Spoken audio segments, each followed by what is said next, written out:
On today's After News, CM Punk shoots on AEW. A shocking WWE release has been announced. WWE's plans for the John Cena retirement tour. And a WWE star is getting massive backstage praise. I'm Adam Wilborn. And I'm Phil Chambers. And this is the After News. Yeah, it is. But straight in with CM Punk. Oh, I love talking about this man.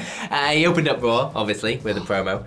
And he got a little bit feisty on the microphone, let's say. He was talking about how he's going to fight Drew McIntyre anywhere. He'll fight him over there in the arena, this packed WWE arena. He'll fight them in the cheap seats up there. And then he pointed behind the hard camera and said, there's people behind this camera. I'll fight him over there.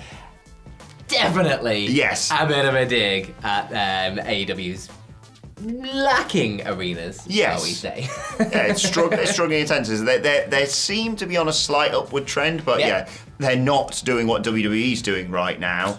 And Punk loves to take those subtle, sometimes not so subtle shots at his former employer even. How do you feel about these little digs? Personally, I think they're absolutely fantastic and they should do them more because they're really good fun, but some people get a little bit wound up by them. Yeah, I think that, if I could take away idiots online getting so bothered about it, although maybe that's what makes it, I don't know. I think it's all fair and all fun. I love CM Punk, so I'm kind of biased on this one. Yeah, and it's not like AEW haven't taken shots of their own back in the day and things. They literally did matches where they couldn't hit a buckshot lariat immediately after. Anyway. Yeah. And what's Jack Perry's finish called? The Glassjaw. So, look, it was a great promo to open a Raw. You had the reference to Seth's family, which was a great way of linking, that's why I want to kill Drew. He's got a bracelet on about my dog and my wife. You had obviously Punk. When we're talking about John Cena a little bit later, referencing John Cena straight out the gate and saying, one more go around? Yes, please. But yeah, this was just typical CM Punk. He's getting his point across about what he wants to do in storyline, but have a little dig while you're doing it. Yeah, I mentioned this on the news this morning. I cannot wait for SummerSlam. There's so many exciting matches, but this, without doubt, is one of the most anticipated matches of the year. I can't believe they haven't had a match yet. It seems wild. It's kind of nuts how long this has been going on and there hasn't been the match. It's been since the Royal Rumble. Yeah.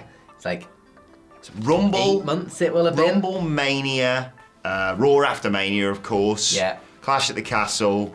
They've just eked it out Money in the Bank. So well, considering one of the guys is injured while you're building this match. If you'd have said Punk's going to be injured after the Rumble, but we're still going to build to a match at SummerSlam and it's going to be the most effective build you've seen all year. Yeah.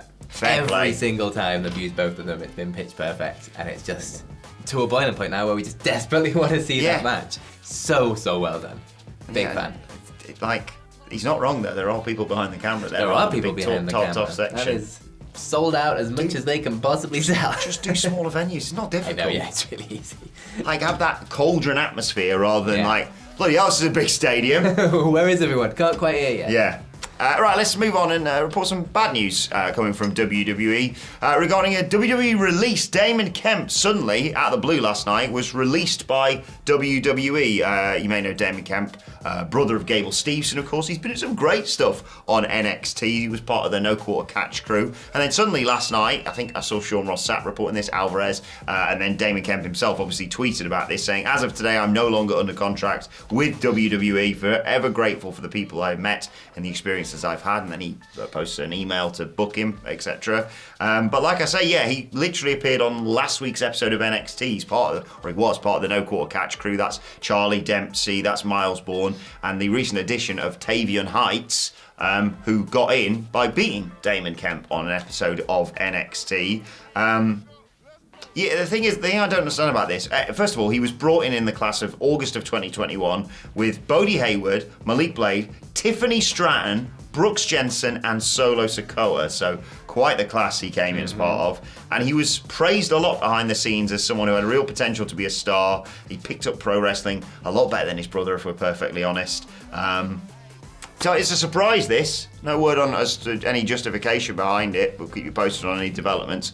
I'm a bit disappointed because it seemed like they were doing something with the no quarter category. I mean, that's probably going to continue just without Damon Kemp.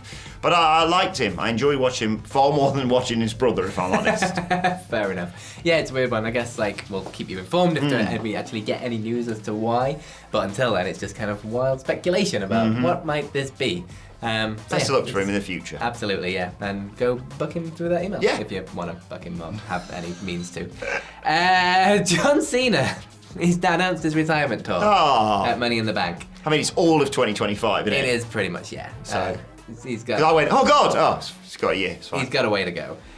So speculation is he's going to be doing 30 to 40 events in the kind of final run up until his last match. You got to get that Netflix money. You got to get that Netflix money, and that kind of ties into this because Dave Meltzer has been on the Wrestling Observer Radio saying that basically Cena is committed to, at the very least, the Rumble, the Chamber, and Mania as a run. And then he got a little bit speculative. Oh, good. It's always good when Dave does that. There wasn't really any sources for this, but this is his thoughts on how it will go down, let's say. So he is saying that it is likely, in Meltzer's mind, that he will win either the Rumble or the Chamber and go on to become 17-time world champion. Just to beat Ric Flair's record. Yeah. And have him kind of go out on top. And the speculation as to why is they're currently tied at 16 apiece, and obviously with Ric Flair disappearing off to do things with AEW and things, WWE kind of like to John Cena being far more marketable history books. And so if you give him one more, then you can he's the best of all time and the most successful and things, and you don't have to talk about Ric Flair anymore. And also, one more run could tie into WWE's Netflix deal, which starts in January. He was a big draw when he was the champion, bringing in big numbers for the company, and they could possibly use that as a way to draw people over to Netflix for this new WWE deal. His deal's sort of landed perfectly with them, hasn't it? Because it's they joined Netflix, I believe, I might be mistaken in this, but I believe it's January of 2025 that deal starts, which is great, the start of the road to WrestleMania. Perfect. Which is longer than usual, of course. It's going on till, it's 420, isn't it? It's night 2 of WrestleMania 41, which we'll hopefully be in attendance for. So that's obviously going to be something they're going to really throw all their resources at, and you're going to bring someone like John Cena in, and if he's going to retire, what a perfect time to do it. Like you say, he's going to be probably involved across 2025. He had referenced in his promo, though, at Money in the Bank, Chamber, Rumble, WrestleMania. I agree and disagree with Dave on this. I agree that I think they're going to give him one more world title, because I think they do want him to be standing alone, top guy, just let's not talk about Ric Flair anymore for a whole litany of reasons. Rumble win, though? Yeah. Does he need that? I don't Chamber win? I don't think he needs either of them. Chamber win. I think you can do it. You can literally just have him say, I'm John Cena, I want to fight for the title. This is literally my last shot. Just because there's Give a the Royal Rumble Rumble to someone who deserves it, like Dwayne. Yeah, you can. Just because there's a Royal Rumble match on the show doesn't mean you can't have a WWE title match on there. You could have John Cena win the title at Royal Rumble. And have a 3-month run to Mania where he drops it, maybe to the person who wins the Royal Rumble, and set up a big star in the future as you go along. It's going to be very interesting to see who they choose as that last match for John Cena. I think I don't think he's going to be involved in title matches at WrestleMania. I think he's going to be involved in big matches of maybe one more go around with Randy Orton. But I think I think right now, if you ask me, the titles, Cody's going to keep that. Cody, he might hot potato it, but he'll be champion on the road to WrestleMania because it's going to be him versus The Rock, one would assume, unless you're doing Roman versus Rock, or I don't know. But they can say that for Rock Cena 3. Thrice in a lifetime. So there's that, and on the other side, I mean, is there a better person to challenge at WrestleMania for a title than Gunther? So Cena versus Gunther would have people see you later, kid, pooping in their britches about him burying Gunther. There you go, beat him, not a problem. That's quite funny, but I don't think I want to see it. I just think it'd be one of those ones, maybe literally his, maybe not his last match. I know they did that with Sting, but that's very different. Yeah. But I'd say second half of the year, you have Cena win it, brief run, drop it someone to put him over, and then just one last match. Because I just think right now, years gone by, Cena could just come back in and be like, I'm going to win the Rumble. I don't know now. Yeah. But I think it's going to be very exciting 2025 watching Yeah. what Cena does. I think he's going to put loads of people over as well because he seems to have be in that mindset, right? He put Theory over at WrestleMania and that match was crap. Just look at what he did with the US title one. Maybe they give him a US title one. That'd be a nice one. Yeah! Go back and bring back the Open Challenge and like Cena versus Logan Paul. He helped make quite a lot of people throughout that. Yeah. Yeah, Cena versus Logan Paul would be hilarious. Would be really. There's so much potential in there for a one last run, and if he's doing a proper run, obviously there's speculation about him cutting down on all the movies while he's doing it because he's going to be busy and beat up and things, and then he'll restart the movies once he's finished with WWE as well. But it's surprisingly good. I loved him as was it Peacemaker? Yeah, Suicide Squad. That was great stuff. But you don't need. John Cena's retirement tour is enough of a sell of itself to not really need the title in there, but I can see why they would want to do it. But if you're doing a last match as well, it doesn't need to be for the title. You can do it the way Austin did it at Mania, where it's a little bit more. Although that wasn't announced and he just kind of walked out. And now they seem to make a big deal out of these last matches these days. So I don't know. Maybe it'd be nice to give him a big send off wherever it is. Taker got a big send off for that Survivor Series. Do you remember that? Yeah. They played the MIDI version of his theme in Electricity or something. You and I were watching it going, what is this? What's this? But it was obviously a different time. Well, let us know in the comments down below what you want to see in John Cena's retirement tour. One person he could put over, Chelsea Green. She has been earning loads of praise backstage following Money in the Bank. I mean, for obvious reasons. I'm going to do the last part first here. That insane bump she took at the end of it, where she got pushed off the ladder by Timothy Stratton after saying "toodles" and crashed through those tables at ringside. A viral moment, of course. She treated it as, quote, no big deal. And backstage officials were very happy with the way that the finish went, and the bump that she took was as safe as possible. As safe as you can possibly take, falling 20 feet off a ladder through two tables, I suppose. But yeah, Fightful Select coming through the report saying, she's getting a lot of backstage praise, not just for her involvement in the match, and how much she's obviously well liked backstage, but her involvement in media to promote the PLE as well. She travelled to do local media in Toronto in the middle of the week. She was very active in promoting the bout on social media, hugely over on the show as well, and I think she had a great showing in a match with a great deal of botches in it, but there was loads of fun nonetheless, almost added to it somewhat. I really hope this Money in the Bank is a sort of turning point for Chelsea Green, because she's come in, she's been this sort of, comedy character. She was jobbed out to Jade Cargill in the immediate aftermath of WrestleMania, but we all know what she can do. We all know the range that she's got, and the fact she's really good in the ring as well, not just doing comedy stuff. And then I was really happy when she just qualified for the match in the triple threat.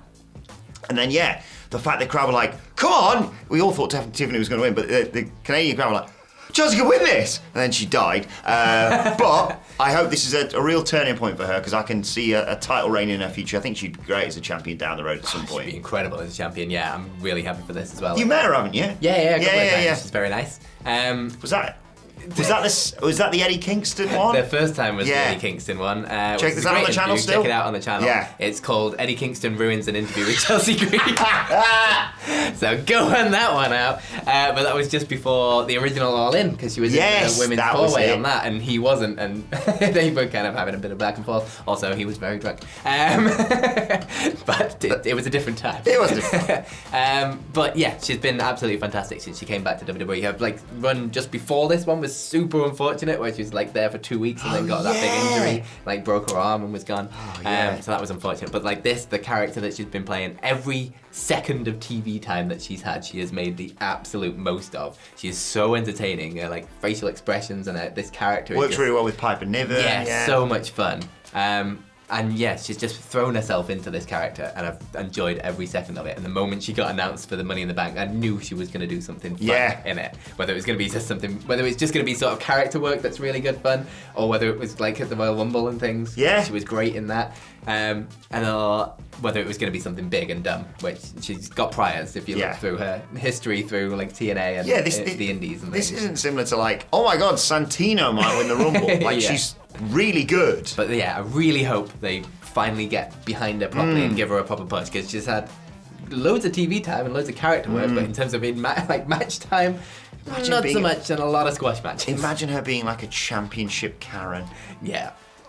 with Piper Niven as a bodyguard throughout it. So she works, doesn't it? It's so easy. Just fingers do crossed. She's Fingers absolutely crossed. great. Put her over, John. Big fan. Yeah, John. Mixed tag. Let's get Matt Cardona involved. Let's go. Right, Leslie, thoughts on that and all today's news stories in the comments section below. If you're like, oh, I want more news, well, why not check out this morning's news video, which is right here. Bye.